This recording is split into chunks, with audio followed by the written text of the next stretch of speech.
So this is where I'll be beginning the video but ending the hike. So you got quite a beautiful road ahead, trust me. So the Lincove Viaduct was the last part of the Blueridge Parkway to be completed, and it was actually built from the top down, believe it or not. A crane lowered each segment. It's made of, I believe, 150 separate pieces, and only one is straight.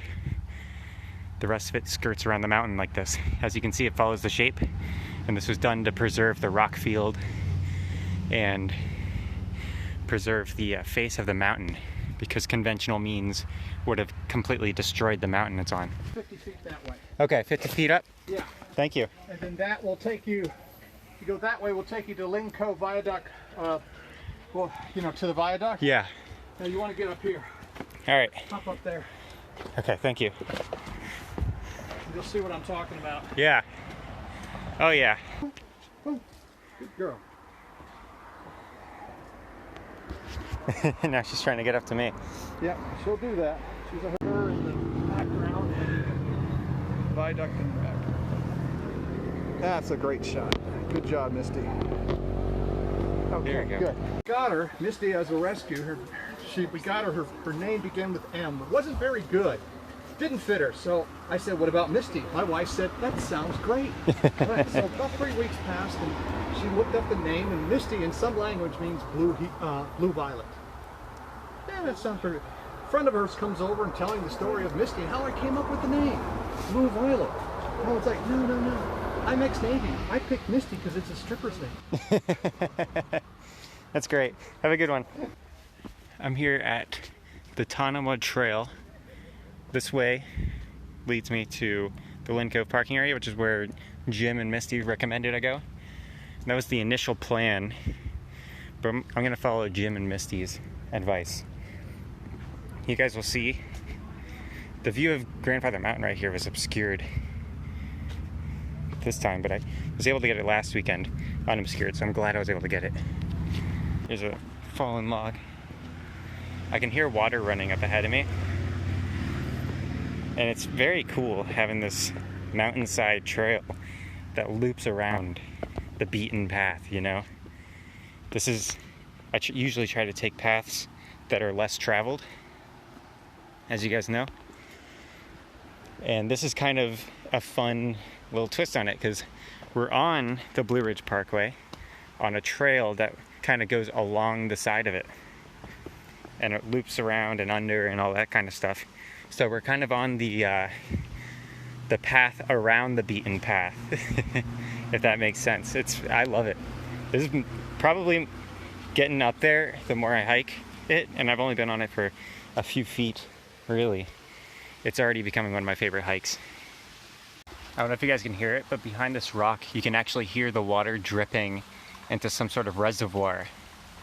So it probably runs under me and down the mountain and out there. I'm off the trail right now, and I'm currently right under the viaduct. This is about as far as I'm gonna go this way, and then I'll head back onto the trail. I don't know what about this viaduct makes it so photogenic.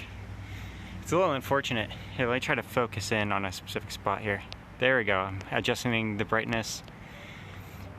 There's more of the Blueridge Parkway that goes there, where I'm pointing right now. It's a nice little overlook. There's tons of cars parked on the side of the road there. Not too many where I parked. Just for a heads up, guys, there's parts of this that are a little rugged. It's very neat having such a rugged trail. Here, let me get a shot of my foot. I'm putting it like over my shoulder to get up this. Honestly, I think I might have lost the trail, but that's all right. If I lost it, I'll find it again. I'll hear people. I have the viaduct to use as a landmark. Yeah, it looks like I did lose the trail, because there's some people walking up there. Ways on the trail. Oh yeah. Back way, it's like, wow, is this the same trail? Yeah, I kind of try to avoid loops, but you know, sometimes the best places have a loop. Yeah, I know. It's a nice look at how this roots snake over. Look at that. Who needs it? Who needs this bullshit? And we're gonna go through some more snaky part. Hopefully, I'm pretty sure I'm on the trail. It's pretty level. The texture of the bark right here, it looks like it was painted. That's stunning.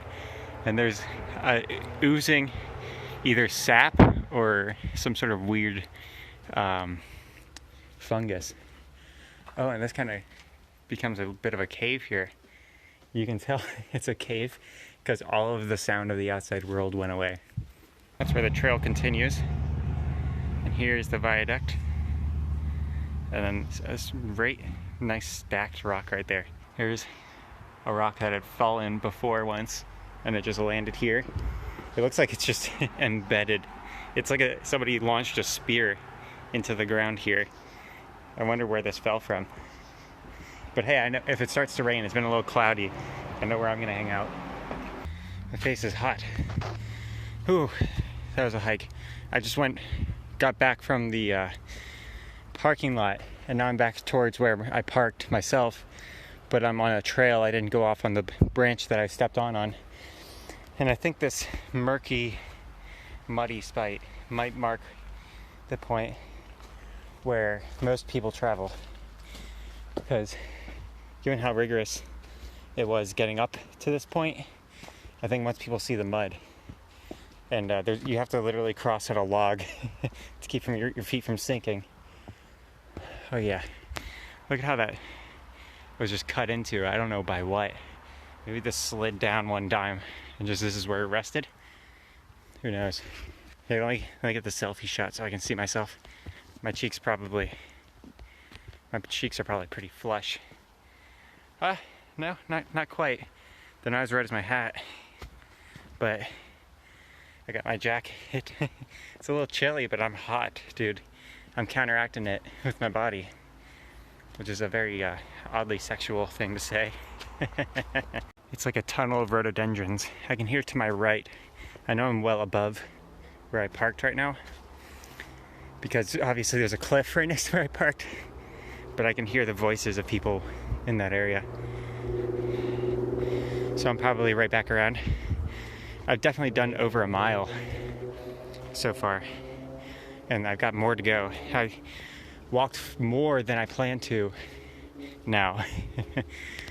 That guy gave me a little shortcut, and I ended up using it to travel back a way I didn't intend to come.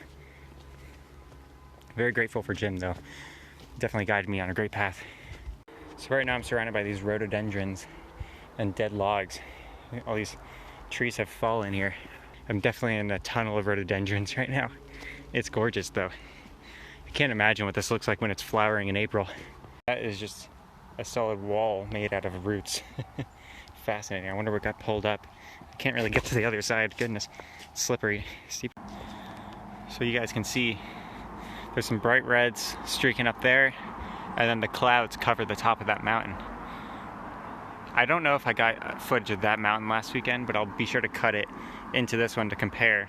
It won't be from this spot exactly, but you know, it's the best we can get. See, you don't always need a grand view to get something nice. Look at this little alcove of rhododendrons, and then it goes back down the trail. It's so beautiful. I believe that this bridge here that I'm on right now marks the change from that mountain to the next. So we'll see how much further I can go. I'm looking to do 2 hikes today, and I feel like I've definitely gotten enough footage for the viaduct video.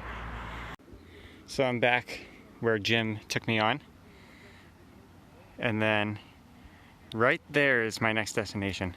That's Table Rock, and then the one you see going that way is Hawksbill. The one you see going that way is Table Rock. I could do either one. I was told Hawksbill is easier if I'm too tired, and I'm fairly tired. But yeah, this is a good time of year to come here because the leaves are just starting to turn.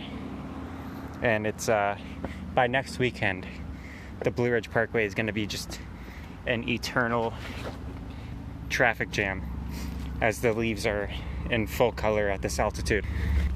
So this is a nice time to come. It's unfortunate because Grandfather Mountain, which right now is in a cloud, is full color. it's in full fall colors right now. So it would have been nice to have that. The rock I was standing on fell as I was talking there. But it would have been nice to have that transition from the top of the mountain being full orange, blazing yellow, red, and then as it goes down, it gets greener. You guys can see. So that side of that mountain is full fall color, and then as it goes down, it gets greener, and then as it goes up, where it's currently covered by a cloud, it would be full-fledged orange and yellow and red.